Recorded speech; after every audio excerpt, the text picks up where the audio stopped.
действительно, когда мы в 2014 году делали первый Foresight флот на Лене, да, тогда действительно вот эти мечты казались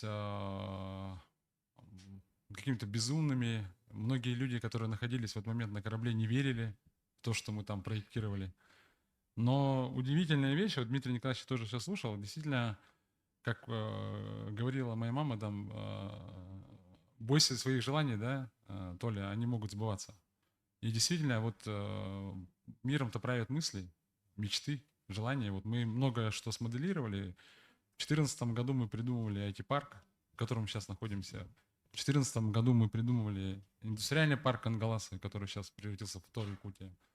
В 2017 году мы придумывали креативный кластер, квартал труда, который, он назывался, правда, по-другому. Там могут быть уточнения, там, и многое-многое, вот многое из того, что было тогда спроектировано, оно либо сделано, либо в процессе. И действительно, второй ресурс, да, после времени, самое главное, это люди. Без людей, вот когда всегда говорят, там, вот, мы придумали такой проект, будем делать то, а я говорю, а кто будет реализовывать?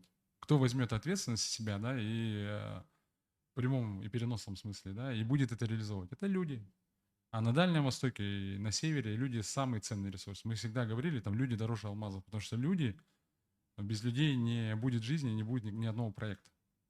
Вот вчера мы буквально с коллегами с АФК обсуждали суперконденсаторы. Мне, конечно, я вот 10 лет назад мне сказали, что мы в Якутске будем производить там, вообще планировать производство суперконденсаторов, я бы, наверное, ну, смеялся бы, сам смеялся. Сегодня мы вполне делаем вещи, которые действительно, они форсайтные, там, изменение свойств каких-то материалов качественных, да, с помощью науки. Это здесь и сейчас. И второе, это ресурс, конечно, это, наверное, ресурс общения, да, вот мы связисты говорим, это вот, ну, общение. Вот как раз место точки кипения, это пандемия показала, я как министр цифры, который всех старался перевести на удаленку, да, и мы многие переехали, я считаю, что в этом парадокс жизни, что без живого общения, к сожалению, вот это без этой химии, да, без доверия, без вот тактильного вот этого ощущения друг друга, без взгляда в глаза, обещаний друг другу, что клятв, да, как в детстве мы делали, ничего не работает. Особенно в России, такая страна, как Россия. Поэтому вот такие встречи, места, будь они будут называться хоть как, там, хоть форсайт, хоть точки кипения, хоть место встречи там, да, они нужны.